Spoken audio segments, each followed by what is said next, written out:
Kaleidoscope, a weekly public affairs program brought to you in partnership with the Urban League of Greater Cleveland, Kaleidoscope Magazine, and News Channel 5.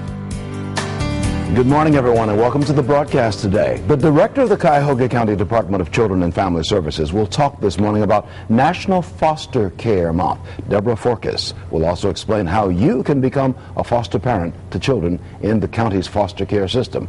And we will hear from Pat Cook and Dr. Frank Williams of the North Coast Unit of Parliamentarians. Later on the broadcast, Nancy Pomeranian of Drug Awareness and Prevention Incorporated and captain of the Westlake Police Department, Guy Turner, are here to talk about their operation, which is called Medicine Cabinet. It's a good show we're going to have for you. This, I promise. I'm Leon Bibb. This is Kaleidoscope. And so we begin with Deborah Forkis, Director of the Cuyahoga County Department of Children and Family Services. Hey, Deborah. Good morning. I'm pleased to be here. Oh, we're so glad to have you here.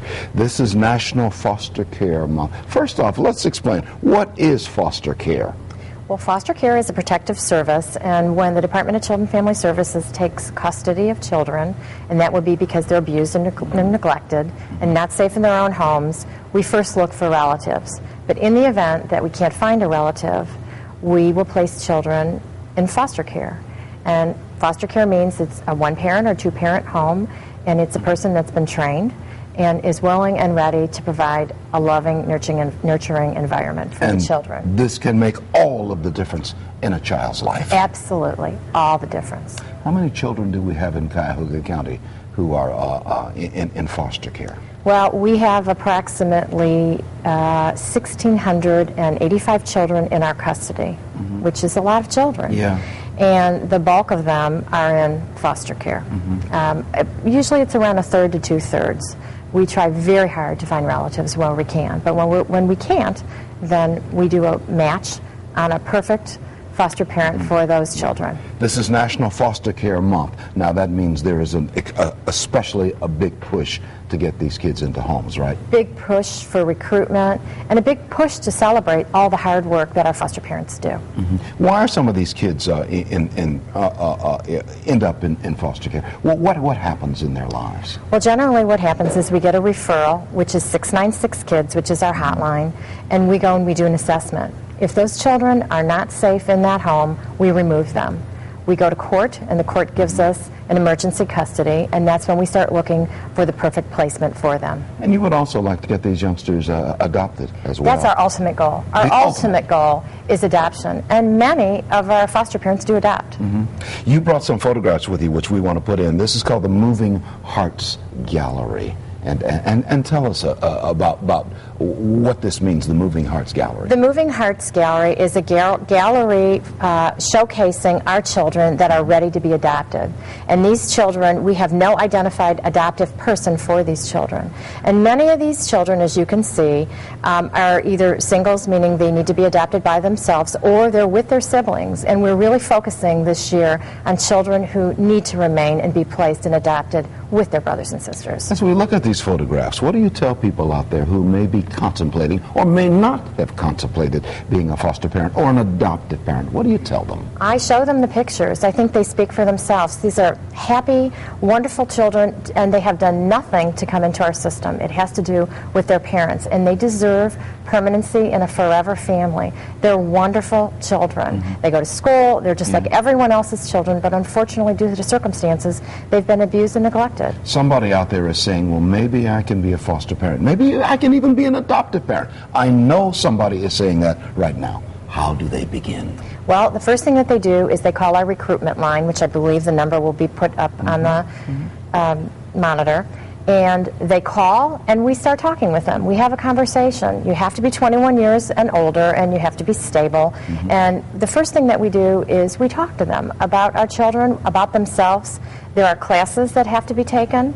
There are 36 hours of training, and once the training has been completed, and we have it on weekends, evenings, we try to make it as perfect as we can for people, depending on their time availability. There's a phone number on the screen that's been up for in the last few seconds or so. We're going to keep that up for a while because this is an important subject we're talking about. 216-881-5775, and that's to get more information on the Cuyahoga County Department of Children and Family Services if you're interested in the foster care program or in the adoptive program. Absolutely. My aunt and uncle, Irene and Morris Bibb, over the years, they're both gone now, God rest their souls, but they adopted children, and they were foster parents for decades, made all the difference in the world in the lives of these children who came through their home. It's life-altering for them. I saw them as my cousins, and still see them as my cousins. Absolutely. Some of them were still in touch. Well, that's why we say it's a forever family. Yeah. And certainly the two who were adopted, they are my cousins. I run into them all the time, and we have just a wonderful time when we get together for family gatherings and things like that. This is life-saving stuff we're talking about. Life-saving. What is it you want us to keep in mind? If you could take a minute or so, what is it we must keep in mind when we talk about the number of children who are in need of foster care homes or adoptive homes? There are so many people out there that haven't thought about fostering. And I think if they would just look at our children, call us. Everyone has a place for a child. And if you can't be a foster parent, maybe you can be a volunteer or a mentor to one of our foster children. There are so many things that people can do to help our children. And it does take a community. My agency cannot do it by ourselves. It takes a whole community to help these children. And we want to help these kids, certainly before they age out of the system. At 18, some of them never get there. Never to where get they need there. to. And they are troubled. Many of them become troubled because they never got to that home they needed to be in. The statistics are not good. When children age out of our system, many of them wind up either in prison or homeless. We don't want that for anyone. We have to do better. We're talking about saving lives, aren't we, We're Deborah? saving lives. Gandhi said, if you save the life of one, it is as if you have saved the life of the world. Absolutely. That works, doesn't it? It does. Deborah Forkas is director of the Cuyahoga County Department of Children and Family Services. You may call her or someone on her staff at 881-5775. More information on everything we've been talking about. You've seen the youngsters' pictures. These kids are crying out to you, asking for help. Right, Deborah? Absolutely. Thank you so very much. Oh, my pleasure. Please Good to call. have you on the broadcast. Thank you. Be well, my It's a friend. pleasure. Thank Be you so well. much. Be well. Log on to Newsnet5.com each week to see what's coming up on Kaleidoscope. Up next, it's all about parliamentary procedures. We'll talk about that in a moment.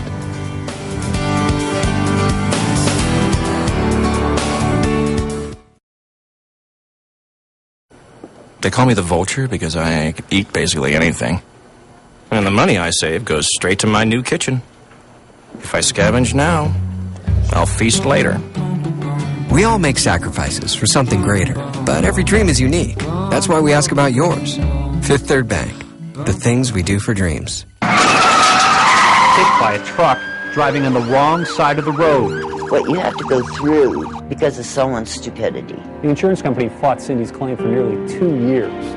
They didn't care. Until she called Team LGM. I said, well, guess what? I'm going to hire Tom Merriman.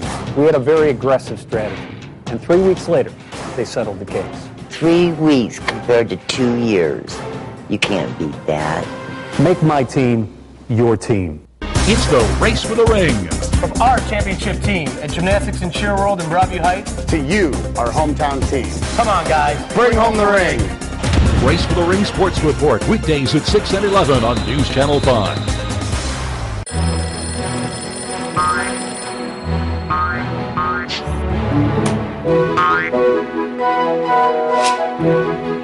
At the Original Mattress Factory, we work hard each day to build quality mattresses and box springs. We offer tremendous value to our customers by eliminating the middleman and selling factory direct. We can all sleep well at night, knowing that when you buy at the Original Mattress Factory, you get more mattress for less money.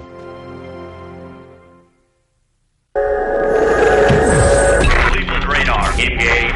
Western Pennsylvania radar operational. Wilmington, Ohio radar online. Northeast Indiana radar working. Southern Michigan radar active. The power of 5. The most advanced weather radar technology is only on News Channel 5. On your side. The newscast for your busy mornings. Good Morning Cleveland, weekdays 5 to 7 a.m. Welcome back to more of Kaleidoscope today. The National Association of Parliamentarians is the largest nonprofit organization of its kind. Dr. Frank Williams and Pat Cook are members of the national organization, as well as the Cleveland-based North Coast Unit of Parliamentarians. They are talking this morning about the organization and about training individuals in parliamentary procedures.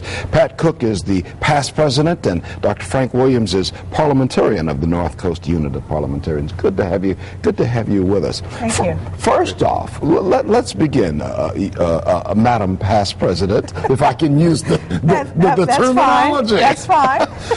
What is a parliamentarian? A parliamentarian is an individual who understands procedures to be used correctly in a meeting. Most parliamentarians use Robert's Rules of Order as their basis of procedures. There are other authorities, but we understand how meetings can be conducted in a way that protects the rights of the members and in a way that the meeting is efficient and satisfies the needs of the organization. So that the business gets done in an efficient way. Done in an orderly way. Dr. Frank Williams is parliamentarian with the North Coast Unit of Parliamentarians. I mean, everybody knows knows about parliamentary procedure in your organization. What is it that intrigues you about the North Coast Unit of Parliamentarians? Why did you get involved? This is a local unit of parliamentarians that's roughly 25 years old, and it's a monthly meeting that we attend to improve our skills in parliamentary procedure. Give me an idea of parliamentary procedure, how we can, if there's a disagreement on the floor, how do we keep that going so we can talk about the disagreement, but we can get the business done? What would we do that? There's a procedure that says one motion at a time, and you discuss one until it's corrected or as you want it, then you move on to another. To the next but one. The idea is to discuss only one item at a time. Do we see this used in government, Pat Cook? Do we use Robert's Rules of Order or somebody's Rules of Order in government? Absolutely. Robert's Rules of Order is meant for what we call in our profession a deliberative assembly, more a voluntary type group. But in the legislature, there are other rules of procedure, and so the United States Senate and the House and all state legislatures use their own legislative rules, which are different from Robert's Rules of Order. Other people may want to become involved. I mean, certainly I was at a meeting last night where we used Rules of Order. Right. We had to do some voting, the men sitting around and the group of members are sitting around in the fraternal organization, and we had to use somebody's Rules of Order to get the business done. What if people would like to join your organization? What do they do, Dr. Frank Williams? They come to Beechwood Public Library on the third Monday, 6 o'clock, and we meet every third Monday, and we will welcome them into the unit. And you talk about running efficient meetings wherever you are. Let's put a phone number on the screen for more information. 216-577-1960, as you see on the bottom of the screen, or you can go to parliamentarians.org, parliamentarians.org. Is this vital, Pat, that we have some sort of rules so that we get the business done, the business of government, the business of our social organizations? I think it is. I can't tell you how many times I've been approached by individuals who say, my meeting went so long, we didn't get done what we came there to do. I'm not satisfied. There was a lot of argument going on and bitter feelings. I think when you have an established set of rules and people understand what those are, and you have a good presiding officer who protects the rights of the members, that's really what it's about. If I come to a meeting, I expect to be able to participate, I expect the presider to run a good meeting, and I expect business to be accomplished at that meeting. And all those things can be accomplished if you have a set of rules, a set of procedures that everybody has agreed to and that are maintained by the organization. Frank Williams, do you have to call for order? You're the parliamentarian of the North Coast Unit of Parliamentarians. Now, do you have to call for order in your meetings? Actually, the parliamentarian's job is to advise the president. So we provide the president with information that he or she may need to conduct the meeting. When we are watching C-SPAN sometimes and we see our government going on in Congress, sometimes there's a call for more information from the parliamentarian. Is this correct procedure? Do you notice little things like that?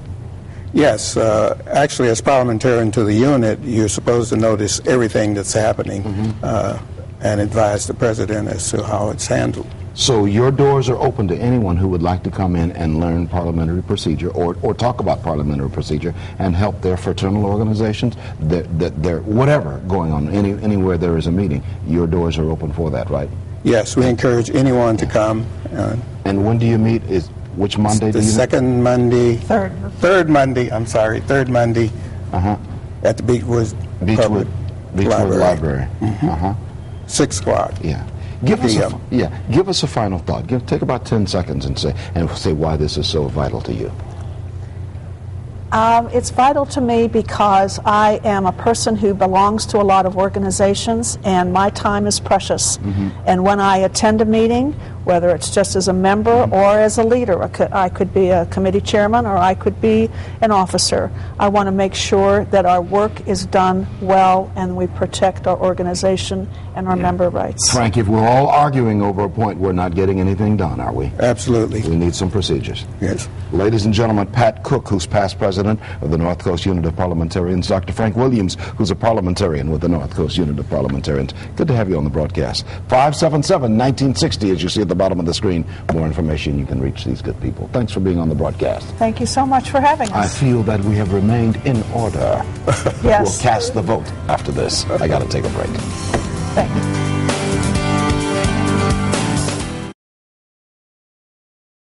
Hi.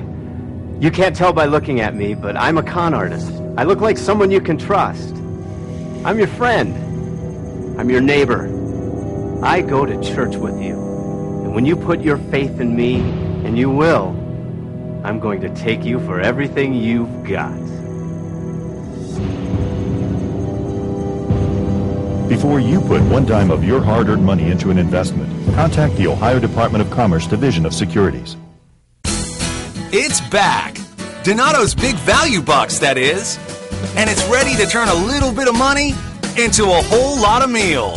Because right now, you can get not one, but 2 Donato's Extra Large Bakery Pizzas for just $19.99. Our Extra Large Bakery Pizzas feature premium Donato's toppings on a thicker bakery-style crust. And since you get 2 for just $19.99, it'll take the whole gang to make it all disappear. So have one delivered today. I kept saying to myself, if you stop moving, you're a dead man. It was the longest 10 seconds of his life, crawling and burning. I was engulfed in flames. He asked for Team LGM from inside the burn unit. Justin Madden took the lead. He was so well prepared. They didn't even want to mess around. Don't wait. Call Team LGM. Make my team your team. Consider the spring. That's right, the box spring. At the Original Mattress Factory, we believe that the box spring is essential to the overall quality of a mattress set. Our box springs have heavy-duty Amish-built wood frames and flexible steel modules, providing the comfort, support, and durability you need. Just another way that the Original Mattress Factory offers genuine value from the inside out. Welcome back to more of Kaleidoscope today. Drug Awareness and Prevention Incorporated has partnered with law enforcement and other local organizations for what's called Operation Medicine Cabinet. The director, Nancy Pomerening, and the captain of the Westlake Police Department, Guy Turner, are here to talk about this event, which takes place on May the 8th. Good to have you with us, Nancy, and Guy Turner, Captain Guy Turner. Tell me about your organization, Drug Awareness and Prevention Incorporated. What do you do? What we try to do is we try to lessen the demand for illegal substances and their use among our young people. As a retired teacher, it became very obvious to me that our young folks need to stay away from this stuff. Yeah. And as a teacher, former teacher, prevention is key to me. And drugs are all around. Drugs are all around, absolutely. So, Captain Turner, good to have you with us as well. Now, what's your role in this? I know you see people using drugs and they get in trouble selling drugs and all of that. But you've got something called Operation Medicine Cabinet. What is that? The insidious thing about prescription drugs is they're in your house already. You don't go out on the street to buy these. The problem with them is if you're not using them, they're a temptation to your children, to your grandchildren, to their friends. Operation Medicine Cabinet is designed to give you a way to get rid of them in an ecologically safe manner. A lot of people want to flush them down the commode. That's very unsafe, and it's bad for our water supply.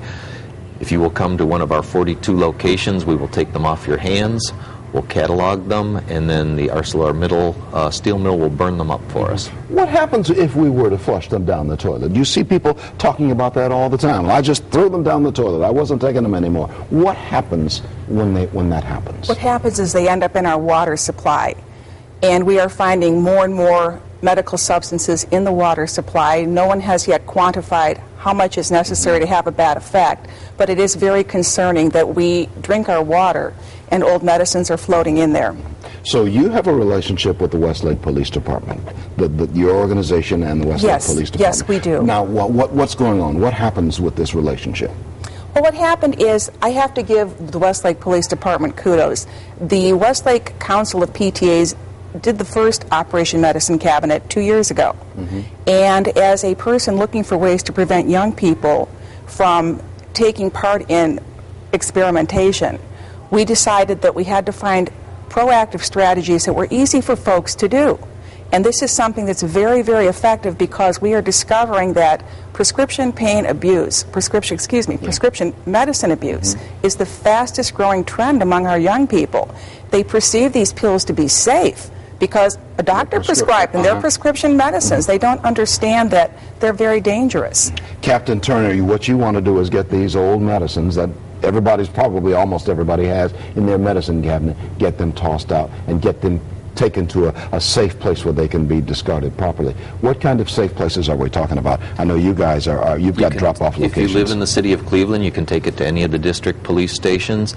If you go to the website, drugawarenessandprevention.com, there's all the drop-off sites are listed. If there isn't one in your community, there's one nearby. We have 2 in Westlake.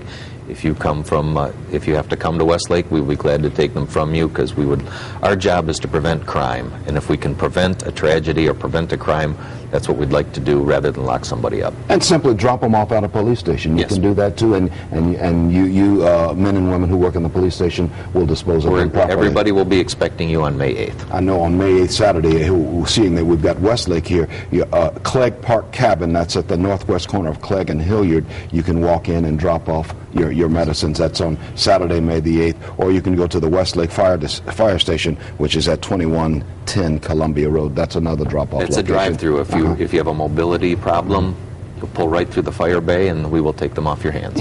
What prompted you to come up with this idea? Had it gotten out of hand? It's getting out of hand. What's happening is young people have probably experimented since the beginning of time.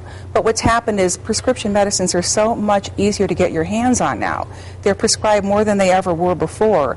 And young people don't understand the consequences. Taking a prescription pill today could lead to a serious addiction problem down the road.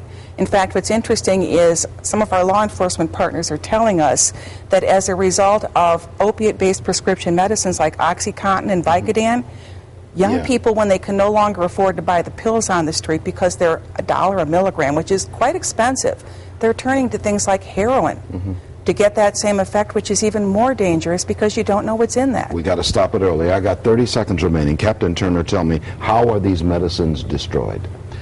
They're collected by law enforcement officers at each of these sites. They're boxed up, sealed, cataloged, and we've reached an agreement with ArcelorMittal. All the police agencies that collect these will get together one day, take them down to their blast furnace, and burn them. Okay. May the 8th is your special day, but I would imagine people can turn these medicines in anytime. We would prefer that they would do that rather than put them down the commode. And go to any police station probably in the area, right? And your fellow officers in other departments, they know what to do with them as well. Yes, we'll take them off your hands. Okay. Thank you so much for being on the broadcast. Thank you for You are having us. saving lives. You know that. We're trying. And keeping people from getting hooked on things they shouldn't be hooked on. Thank you very much for having us. Certainly. Nancy Palmer-Enning is the Director of Drug Awareness and Prevention, and Captain Guy Turner of the Westlake Police Department. Good to see you both. Thank you. Sir. We've interviewed Guy Turner many times on many different subjects on things that happen in our area. I'll take a break. I'll be right back in a moment.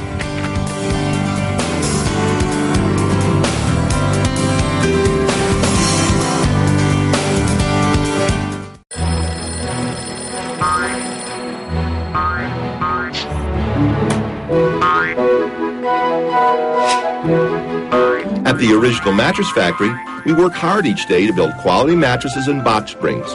We offer tremendous value to our customers by eliminating the middleman and selling factory direct.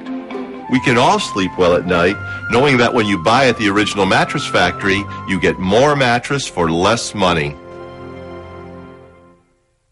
It's the race for the ring. From our championship team at Gymnastics and Cheer World in Broadview Heights to you, our hometown team. Come on, guys. Bring home the ring. Race for the Ring Sports Report, weekdays at 6 and 11 on News Channel 5. Tonight on News Channel 5 after an all-new Brothers and Sisters. An addiction. An obsession. Is your child on social overload? What all parents can do to gain control. Tonight at 11. Hit by a truck driving on the wrong side of the road. What you have to go through because of someone's stupidity. The insurance company fought Cindy's claim for nearly 2 years. They didn't care. Until she called Team LGM. Said, well, guess what? I'm going to hire Tom Merriman. We had a very aggressive strategy. And 3 weeks later, they settled the case. 3 weeks compared to 2 years. You can't beat that. Make my team your team. Northeast Ohio's best website just got better. The all-new Newsnet5.com. Redesigned with me in mind, online or on the go. I like the easier navigation. More video, more breaking news. With just the click of the mouse, I can customize the Power 5 weather forecast for my neighborhood. And these interactive traffic maps get me around the construction and delays. Your one-stop site for local news, weather, and traffic. The all-new Newsnet5.com. Always ready with a comment. Your friend in mind, Marcia Maccabee, CEO of the Urban League of Greater Cleveland. Hi, Leon. How are you? Okay. Good. Leon, today, in the midst of all that we hear about young people getting into trouble, getting into violent acts and so forth, I have some kudos for young people today that I'd like to share on air. I want to give a shout out to a group of young people at Glenville High School who are in a program of the Urban League called Project Ready Aspire. And these students are actually collecting pennies for a purpose. And they're collecting from the staff and students of the school all the loose change that they can to support SAM, which is Stopping AIDS is My Mission, which is a part of Antioch Baptist Church's program of the Agape Ministries. And these young people are doing a phenomenal job. And not only are they collecting the money, but they are also talking about the need to have awareness and the need to be proactive in this arena. Isn't that wonderful what they're doing at the school there? Just collecting pennies, huh? Collecting pennies and any loose change, and the staff is supportive, the students are engaged and involved, and we're very proud of them for what they're doing. You know, pennies add up. They sure do. If I could get everybody in the nation to send me a penny, I know, we're talking some money now. You know, that might be a fundraiser for the Urban League. Everybody send in a penny. Yeah, there like you that. go. I Just like send in a everybody has to do. So you really, this is what you want these kids. You've been encouraging them all along. That's another mission of the Urban League, is to bring up the young people, to encourage them to be great citizens. And to give back and to be concerned about issues in our community. Well, Absolutely. Thank you for letting us know about that. Absolutely. And tell the kids we say we're proud of them too. Will do. Thank you, Marcia. That's going to do it for Kaleidoscope. So long. Kaleidoscope, a weekly public affairs program brought to you